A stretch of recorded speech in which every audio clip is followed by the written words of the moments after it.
There have been times in the history of mankind when the Earth seems suddenly to have grown warmer or more radioactive. Well, I don't put this forward as a scientific proposition, but the fact remains that 3 or 4 times in history, man has made a leap forward that would have been unthinkable under ordinary evolutionary conditions. One such time was about the year 3000 BC, when quite suddenly civilization appeared, not only in Egypt and Mesopotamia, but in the Indus Valley. Another was in the late 6th century BC, and there was not only the miracle of Ionia and Greece, philosophy, science, art, poetry, all reaching a point that wasn't reached again for 2,000 years, but also in India, a spiritual enlightenment that has perhaps never been equaled. And another was round about the year 1100. It seems to have affected the whole world, India, China, Byzantium, but its strongest and most dramatic effect was in Western Europe, where it was most needed. It was like a Russian spring. In every branch of life, action, philosophy, organization, technology, there was an extraordinary outpouring of energy, an intensification of existence. Popes, emperors, kings, bishops, saints, scholars, philosophers, they were all larger than life. And the incidents of history are great heroic dramas or symbolic acts that still stir our hearts. The evidence of this heroic energy, this confidence, this strength of will and intellect is still visible to us. From where I'm standing, the east end of Canterbury still looks very large and very complex. In spite of all our mechanical skills and the inflated scale of modern materialism, Durham Cathedral remains a formidable proposition. These great orderly mountains of stone rose out of a small cluster of wooden houses. Well, everyone with the least historical imagination has thought of that, but what people don't always realize is that all this happened quite suddenly, in a single lifetime. Well, of course, these changes imply a new social and intellectual background. They imply wealth, stability, technical skill, and above all, the confidence necessary to push through a long-term project. How had all this suddenly appeared in Western Europe? There are many answers, but one is overwhelmingly more important than the others: the triumph of the Church.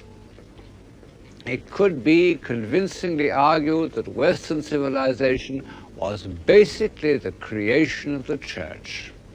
In saying that, I'm not thinking for the moment as the Church as the repository of Christian truth and spiritual experience. I'm thinking of her, as the 12th century thought of her, as a power, ecclesia, sitting like an empress. And she was powerful for positive reasons. Men of intelligence naturally and normally took holy orders, and could rise from obscurity to positions of immense influence. The Church was basically a democratic institution where ability, administrative, diplomatic, sheer intellectual ability made its way.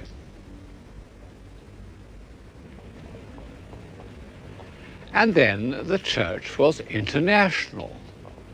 The great churchmen of the 11th and 12th centuries came from all over Europe. Anselm came here from Aosta via Normandy to be Archbishop of Canterbury. Lanfranc had made the same journey starting from Pavia. It couldn't happen in the church or in politics today. One can't imagine two consecutive archbishops of Canterbury being Italian, but it could happen, and it does happen, in the field of science, which shows that where some way of thought or human activity is really vital to us, then internationalism is accepted unhesitatingly. This internationalism of the 12th century extended to architecture and sculpture. The master masons, who were both sculptors and architects, traveled all over Europe. Canterbury was built by a Frenchman, William of Sens. The extraordinary thing is that wherever they went, these masters seemed able to recruit a force of skilled workmen who carried out technical feats which seem infinitely beyond all that we know, or think we know, of the mechanical skill of the time. Passe te fas ambulat, pene passo pari, prodigus non credimit, vitium avari, virtu temperantia quadam singulari, debet medium, adutrumque vitium caute contemplari. Si legis memoras etiquam catonis, in passicum legitur, ambulat cum bonis, cum ad anni gloriam animum disponis, supra cetera, primum hoc considerat, visi dignus bonis, cum sincopro cotrior omnibus abundas. They were inspired by the feeling that beyond all their hoisting and hammering, there was some great controlling intelligence based on mathematical laws, a human reflection of God, the great architect. This expansion of the human spirit was first made visible in the Abbey of Cluny, about 250 miles to the southeast of Paris. It was founded in the 10th century, but under Hugh Seymour, who was abbot from 1049 to 1109, it became the greatest church in Europe. A huge complex of buildings with a famous library in which was made the first translation of the Quran, the first attempt to understand the infidel instead of merely fighting him. Well, the buildings were destroyed in the early 19th century, used as a quarry, like Roman buildings. And only a part of the south transept remains where I'm standing now. But we've many descriptions of its original splendor. The Abbey Church alone was the size of a large cathedral, and on feast days the whole of the walls were covered with hangings. The floors were mosaic with figures, like a Roman pavement. And of all its treasures, the most astonishing was a 7-branched candlestick of gilt bronze, in which the shaft alone was 18 feet high. Formidable piece of casting even today. Of all this, nothing remains. Only a few candlesticks later and much smaller. This is one of them. It's only about 18 inches high, but it's so full of detail that one can imagine it 18 feet. Although made for the Cathedral of Gloucester, it's a perfect example of Cluniac elaboration.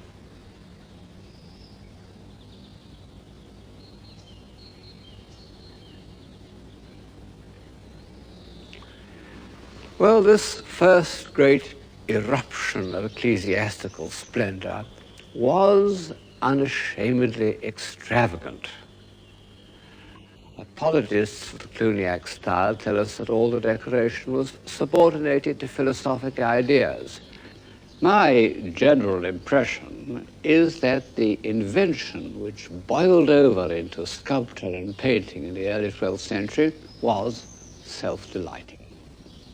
As with the similar outbursts of the Baroque, one can think up ingenious interpretations of the subjects, but the motive force behind them was simply irrepressible, irresponsible energy.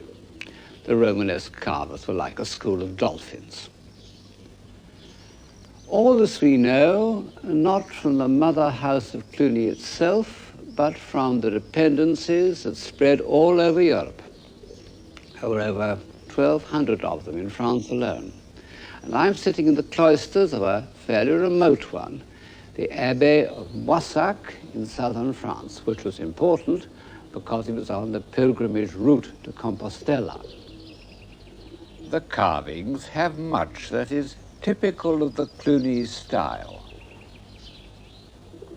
The sharp cutting, the swirling drapery, the twisting line, as if the restless impulses of the wandering craftsmen, the goldsmiths of the Viking conquerors, still had to be expressed in stone.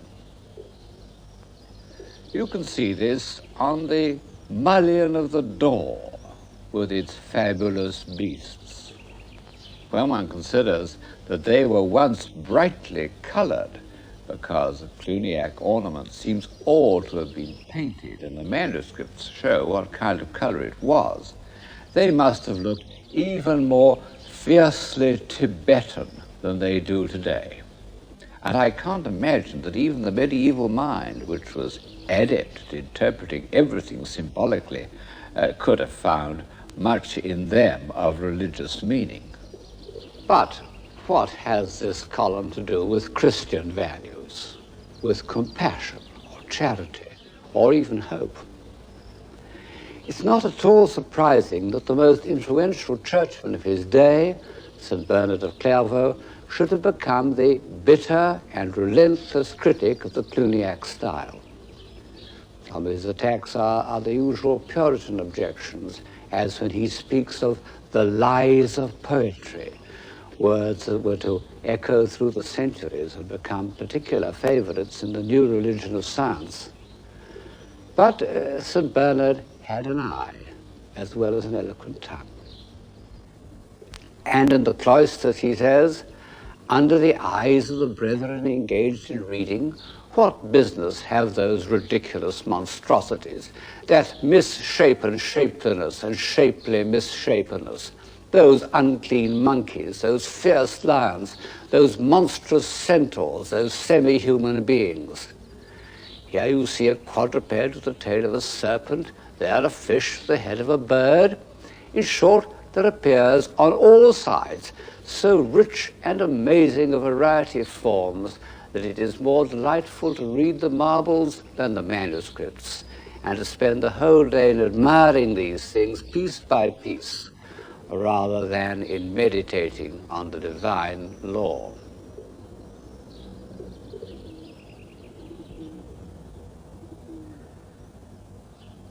That last sentence shows, doesn't it, that Bernard felt the power of art.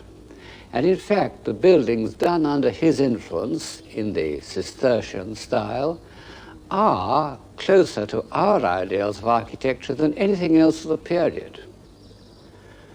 Alas, most of them are abandoned and half-ruined simply because it was part of St. Bernard's ideal that they should be built far from the worldly distractions of towns.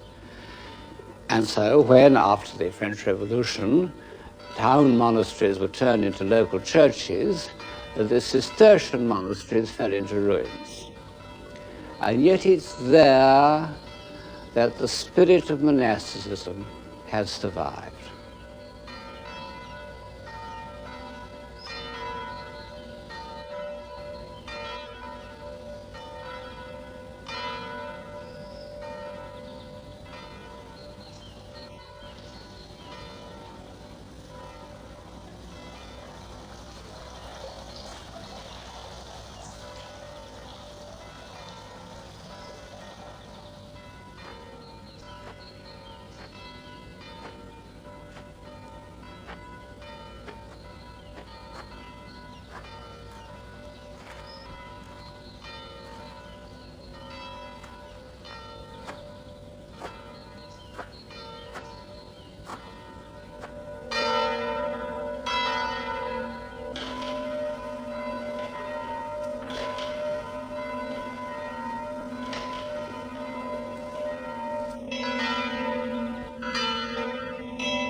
vivant quotidiae ad portam templi quaedicitur speciosa, ut peteret eleemosinam ab introeuntibus in templum. Is cum vidisset Petrum et Ioannem incipientes introire in templum, rogabat ut eleemosinam acciperet. Intuens autem in eum Petrus cum Ioanne dixit, respice in nos, at ille intendebat in eos sperans se aliquid accepturum habeis. Petrus autem dixit, argentum et aurum non est mihi, quod autem habeum obtibido.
These white monks, in their unchanging habit, this round of work and prayer, which has continued unbroken since the 12th century, bring the old building back to life.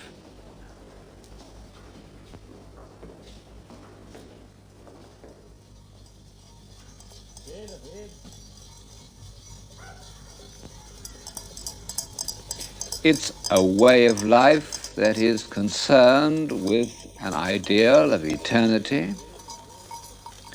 and that is an important part of civilization. But the Great Thaw of the 12th century was not achieved by contemplation alone, that can exist at all times, but by action. A vigorous, violent sense of movement, both physical and intellectual. On the physical side, this took the form of pilgrimages and crusades.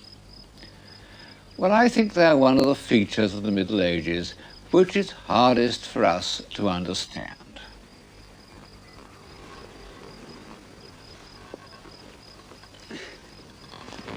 It's no good pretending that pilgrimages were like cruises or holidays abroad. For one thing, they took far longer, sometimes 2 or 3 years. For another, they involved real hardship and danger. In spite of efforts to organize pilgrimages, and Cluny ran a series of hostels along the chief routes, elderly abbots and middle-aged widows often died on the way to Jerusalem. Pilgrimages were undertaken in hope of heavenly rewards. In fact, they were often used by the church as a form of penitence, a spiritualized form of extradition. The point of a pilgrimage was to look at relics. The medieval pilgrim really believed that by contemplating a reliquary containing the head or even the finger of a saint, he could persuade that saint to intercede on his behalf with God. Well, how can one hope to share this belief, which played so great a part in medieval civilization? I'm on my way to the town of Conques, a famous place of pilgrimage dedicated to the cult of Sainte Foy. She is a little girl who in late Roman times refused to worship idols. She was obstinate in the face of reasonable persuasion, a Christian Antigone. And so she was martyred. Her relics began to work miracles, and in the 10th century one of them was so famous that Bernard of Angers was sent to investigate it and report to the Bishop of Chartres. It seemed that a man had had his eyes gouged out by a jealous priest. After a year or so, the blind man went to the shrine of Sainte Foy, and his eyes were restored. The man was still alive. He said that at first he had had terrible headaches, but now they had passed and he could see perfectly. There was a difficulty. After his eyes had been put out, witnesses said that they had been taken up to heaven. Some said by a dove, others by a magpie. That was the only point of doubt. The report was favorable. A fine Romanesque church was built at Conques, and in it was placed this strange Eastern-looking figure to contain the relics of Sainte Foy, a golden idol studded with gems. How ironical that this little girl, who was put to death for refusing to worship idols, should have been turned into one herself. That the very head should be a gold mask of a late Roman emperor. Well, that's the medieval mind. They cared passionately about the truth, but their sense of evidence was different from ours. From our point of view, nearly all the relics in the world depend on some completely unhistorical assertion. And yet, they, as much as any factor, led to that movement and a diffusion of ideas from which Western civilization derives part of its momentum. Of course, the most important place of pilgrimage was Jerusalem. After the 10th century, when a strong Byzantine empire made the journey practicable, pilgrims used to go in parties of 7,000 at a time. And this is the background of that extraordinary episode in history, the First Crusade. Because although other factors may have determined its course, Norman restlessness, the ambitions of younger sons, economic depression, all the factors that make for a gold rush, there can be no doubt that the majority of people joined the crusade in a spirit of pilgrimage. Among many things they brought back from the East were Persian decorative motifs, which were combined with the rhythms of northern ornament to make the Romanesque style. I see these as two fierce beasts tugging at the carcass of Greco-Roman art. Very often one can trace a figure back to a classical original, but it has been entirely tugged out of shape, or perhaps one should say into shape, by these two new forces.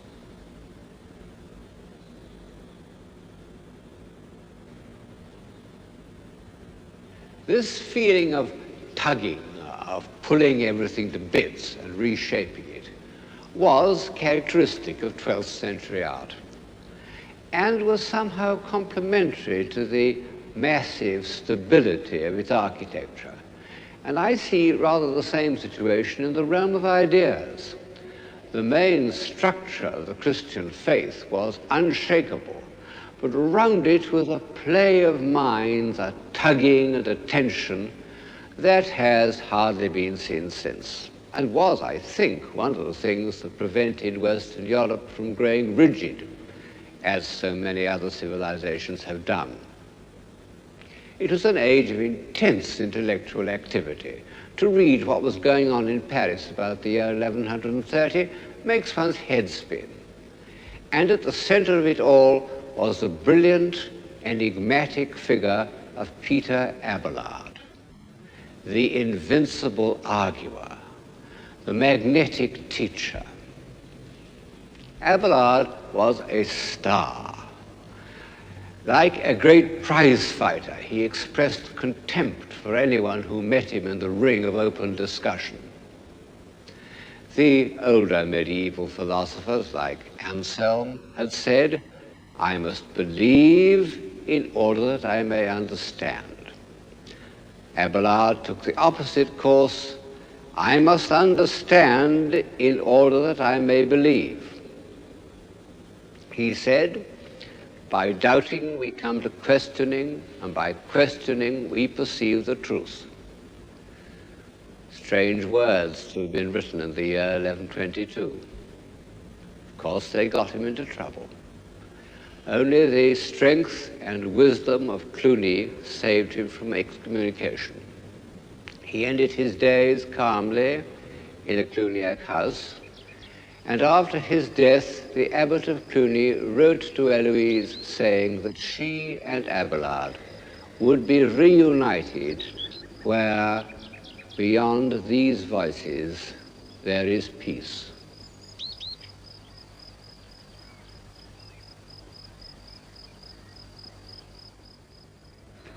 I'm standing in a Cluniac house, the Abbey of Vézelay. I'm in the covered portico where the pilgrims gathered. Above my head is the relief on the main door showing Christ in glory.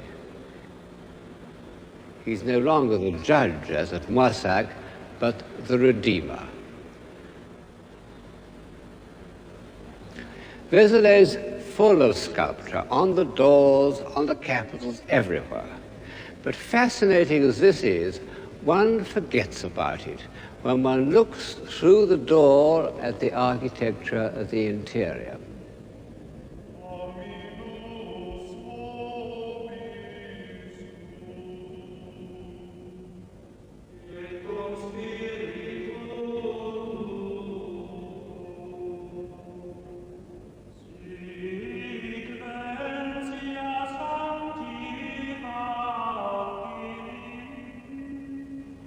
It's so harmonious that surely St. Bernard, who preached the Second Crusade here, must have felt that this was an expression of the divine law and an aid to worship and contemplation. It certainly has that effect on me. Indeed, I can think of no other Romanesque interior that has this quality of lightness, this feeling of divine reason. And it seems inevitable that the Romanesque should here merge into a beautiful early Gothic.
We don't know the name of the architect of Vézelay, nor of the highly individual sculptors of Moissac and Toulouse.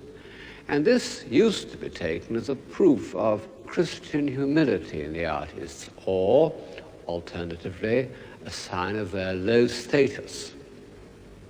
I think it was just an accident, because in fact we do know the names of a good many medieval builders, including the architects of Cluny, and the form of their inscriptions doesn't at all suggest excessive modesty. One of the most famous is bang in the middle of the main portal of the Cathedral of Autun. You can see it under the feet of Christ. Gisilbertus hoc fecit. Gisilbertus made this. One of the blessed looks up at the name of Gisilbertus with admiration. He must have been considered a very important man for his name to have been permitted in such a prominent place. At a later date, it would not have been the artist's name, but the patron's. And in fact, Gisilbertus was important to Autun because he did something unique in the Middle Ages and very rare at any time. He carried out the whole decoration of the cathedral himself. This extraordinary feat was in keeping with his character as an artist. He wasn't an inward-looking visionary like the Moissac master. He was an extrovert. He loves to tell a story, and his strength lies in his dramatic force. Look at the row of the damned under the feet of their judge. They form a crescendo of despair. They're reduced to essentials in a way that brings them very close to the art of our own time, a likeness terrifyingly confirmed by these gigantic hands that carry up the head of a sinner as if it were a piece of rubble on a building site.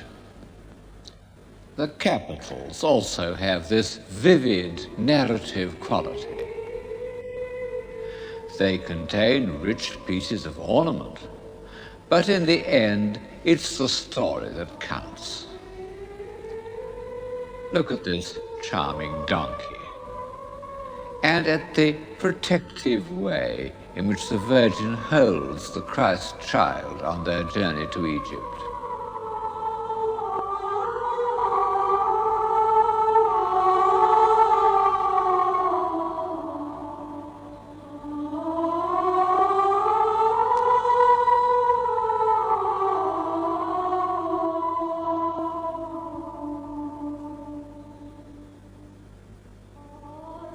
Even in this abstract-looking design of the three kings asleep under their magnificent counterpane, what matters is the angel's gesture and the delicate way he places one finger on the hand of a sleeping king.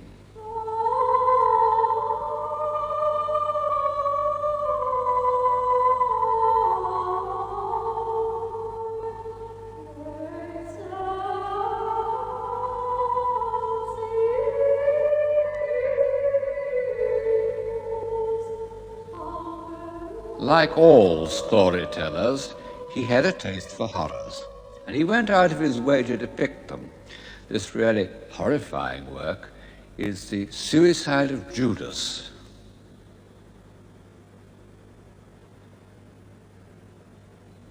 However, I must, in fairness, admit that he also did a figure of Eve, which is the first female nude since antiquity to give a sense of the pleasures of the body.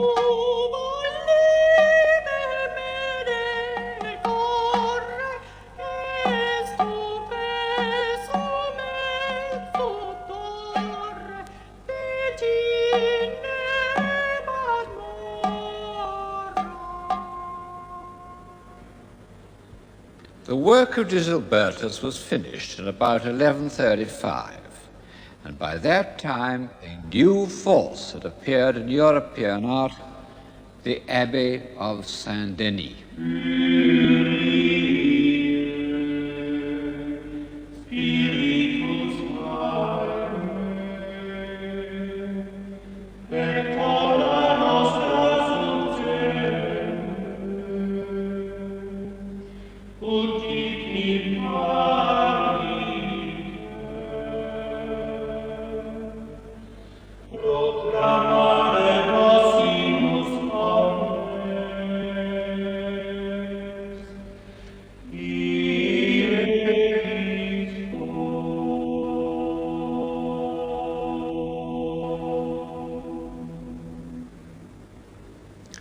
The Royal Abbey of St Denis had been famous enough in earlier times, but the part it played in Western civilization was due to the abilities of one extraordinary individual, the Abbot Suger. He was one of the first men of the Middle Ages whom one can think of in modern, I might almost say transatlantic terms. His origins were completely obscure and he was extremely small, but his vitality was overwhelming. It extended to everything that he undertook: organization, building, statesmanship. He was regent of France for 7 years and a great patriot. Indeed, he seems to have been the first to pronounce those now familiar words, "The English are destined by moral and natural law to be subjected to the French and not contrariwise." He loved to talk about himself without any false modesty. And he tells the story of how his builders assured him that beams of the length he needed for certain roof could never be found because the trees just weren't as tall as that. Whereupon he took his carpenters into the forests. They smiled, he says, and would have laughed if they had dared. And in the course of the day he discovered 12 trees of the necessary size and had them felled and brought back. You see why I use the word transatlantic. And like several of the pioneers of the New World, he had a passionate love of art. One of the most fascinating documents of the Middle Ages is the account he wrote of the works carried out at St Denis under his administration. The gold altar, the crosses, the precious crystals. There they are, seen through the eyes of a 15th century painter who has no doubt made his figures much too large in proportion. Actually, Suger's great gold cross was 24 feet high, and it was studded with jewels and inlaid with enamels made by one of the finest craftsmen of the age, Godefroy Leclerc, all destroyed in the Revolution. All that is left of Suger's treasures is a few of the sacred vessels, like this Egyptian porphyry jar, which he tells us he found forgotten in a cupboard. Suger's feeling for all these objects was partly that of a great collector, love of brightness and splendor and antiquity, and a love of acquisition. But he was not merely a collector. He was a creator. His work had a philosophic basis that is very important to Western civilization. Suger accepted the belief that we could only come to understand the absolute beauty, which is God, through the effect of precious and beautiful things on our senses. He said, "The dull mind rises to truth through that which is material." Well, this was really a revolutionary concept in the Middle Ages. It was the intellectual background of all the sublime works of art of the next century, and in fact has remained the basis of our belief in the value of art until today. In addition to this revolution in theory, Suger's St Denis was also the beginning of many new developments in practice. in architecture, in sculpture, in painted glass. But one can still see that Suger introduced, perhaps really invented, the Gothic style of architecture. Not only the pointed arch, but the lightness of high windows, what we call the clear story. Bright, he says, is the noble edifice that is pervaded by new light. And in these words, he anticipates all the architectural aspirations of the next 200 years. Alas, the exterior of St Denis doesn't look too bright today. It's been knocked about and restored and is now engulfed in a squalid industrial suburb. To form any notion of its first effect on the mind, one must go to Chartres.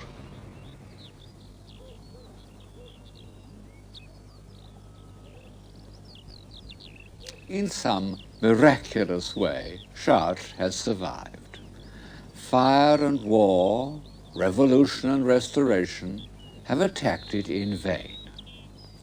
One can still climb the hill to the cathedral in the spirit of a pilgrim. Even the tourists have not destroyed its atmosphere, as they have in so many temples of the human spirit, from the Sistine Chapel to the Todaiji in Japan.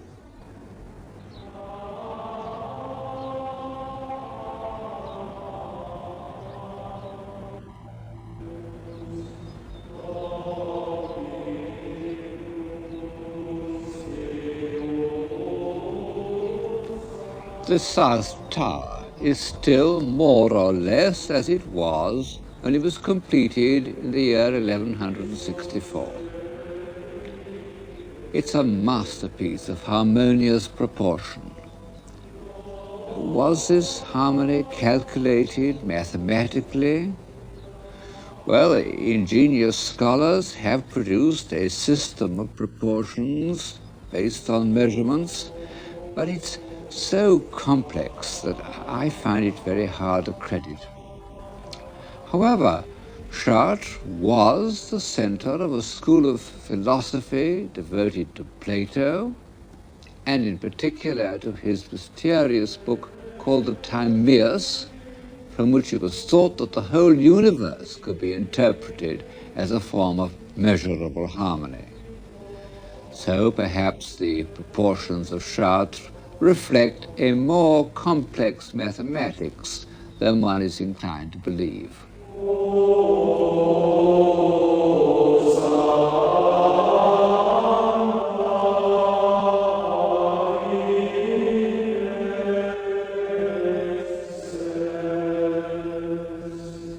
Chartres contained the most famous of all relics of the Virgin, the actual tunic she had worn at the time of the Annunciation. From the first, this relic had worked miracles, but it was only in the 12th century that the cult of the Virgin began to appeal to the popular imagination. I suppose that in the earlier centuries, life was simply too rough. At any rate, if art is any guide, and in this series I am taking it as my guide, the Virgin played a very small part in the minds of men during the 9th and 10th and even the 11th centuries. The Romanesque churches we've been looking at were dedicated to saints whose relics they contained: St. Etienne, St. Lazarus, St. Denis, St. Mary Magdalene, none of them to the Virgin. Then, after Chartres, almost every great church in France was dedicated to her: Paris, Amiens, Reims, Rouen, Beauvais. What was the reason for this sudden change? Well, I think the cult of the Virgin must have come from the East, because all the early representations of the Virgin as an object of devotion are in a markedly Byzantine style. This is a page from a manuscript from Citeaux, the community of St. Bernard. And St. Bernard was one of the first men to speak of the Virgin as an ideal of beauty and a mediator between man and God.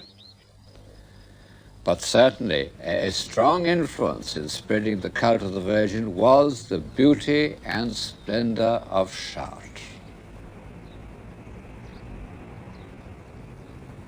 The main portal of Chartres is one of the most beautiful congregations of carved figures in the world.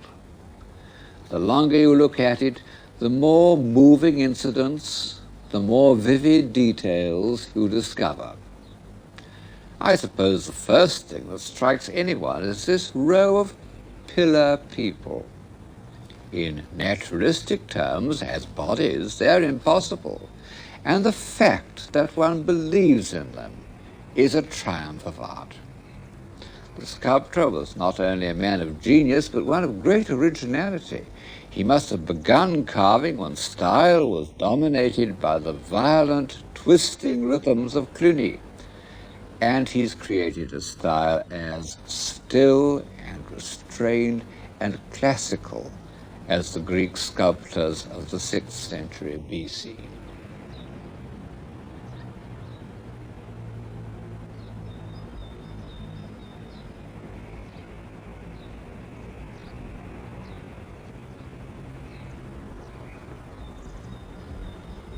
But was it really Greek?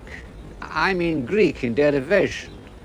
Were these reed-like draperies, the thin straight lines, the fluted folds, the zigzag hems, and the whole play of texture which so obviously recalls a Greek archaic figure, arrived at independently, or had the Chartres master seen some fragments of early Greek sculpture in the south of France? Well, for various reasons, I'm quite certain that he had. But the most important thing about the central doorway, more important even than its Greek derivation, is the character of the heads of the so-called kings and queens. No one knows exactly who they are.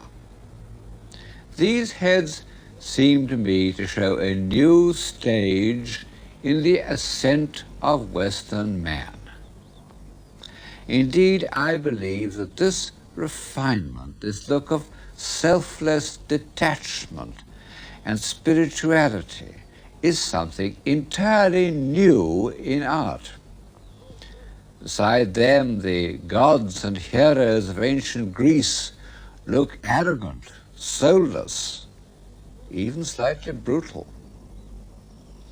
I fancy that the faces which look out at us from the past are perhaps the surest indication we have of the meaning of an epoch. And the faces on the west portal of Chartres are amongst the most sincere and the most aristocratic that Western Europe has ever produced. From the old chronicles, we know something about the men whose states of mind these faces reveal. In the year 1144, we are told, when the towers seemed to be rising as if by magic, the faithful harnessed themselves to carts which were bringing stone and dragged them from the quarry to the cathedral. The enthusiasm spread throughout France.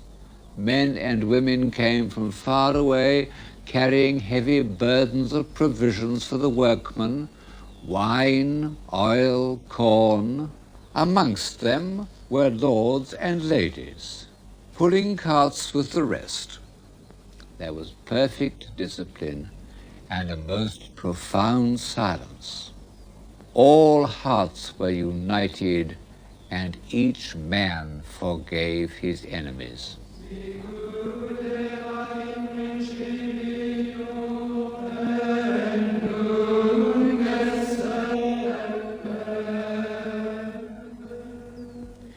Its very construction was a kind of miracle. The old Romanesque church had been destroyed by a terrible fire in 1197. Only the towers and the west front remained. And the people of Chartres feared that they had lost their precious relic. Then, when the debris was cleared away, it was found intact in the crypt.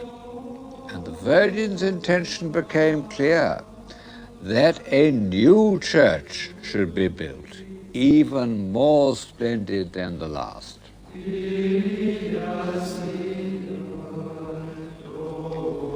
The building is in the new architectural style to which Suger had given the impress of his authority at St Denis, what we call Gothic. Only at Chartres the architect was told to follow the foundations of the old Romanesque cathedral, and this has meant that the Gothic vaulting had to cover a space far wider than ever before. It was a formidable problem of construction, and in order to solve it, the architect has used a device known as flying buttresses, one of those happy strokes where necessity has led to an architectural invention of marvelous and fantastic beauty.